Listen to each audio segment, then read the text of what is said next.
Un patto metropolitano per la sicurezza urbana integrata e partecipata. Le firme sono quelle del prefetto di Venezia Vittorio Zappalorto e del sindaco comunale metropolitano Luigi Brugnaro, ma attorno sono presenti i rappresentanti di tutte le forze dell'ordine cittadine, Polizia di Stato e Polizia locale, Carabinieri e Guardia di Finanza, oltre che i Vigili del Fuoco e il SUEM 118. La cosa più importante è la collaborazione tra le forze dell'ordine che è stata istituita accettando tutta una serie di nostre proposte che avevamo fatto.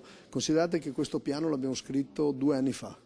È tornato la scorsa settimana da Roma con l'avallo del Ministero dell'Interno. Senz'altro si può dire che aumentiamo moltissimo l'approccio alla sicurezza nella città metropolitana e nel Comune di Venezia. Una delle cose più importanti per garantire la sicurezza è la velocità, la rapidità con cui si agisce. Sì, e anche il coordinamento. Cioè, l'idea di mettere telecamere non basta da sola, ci vogliono gli uomini per l'efficienza operativa e ci vuole un coordinamento che deve utilizzare per forza le nuove tecnologie.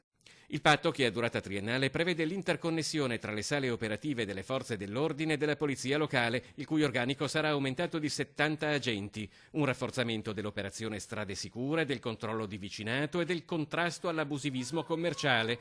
Ci saranno operatori di sicurezza anche a bordo dei mezzi pubblici. Il patto prevede l'impiego di personale civis. Quella della sicurezza è un'operazione nella quale giocherà un ruolo fondamentale la tecnologia, come quella delle telecamere in grado di leggere le targhe.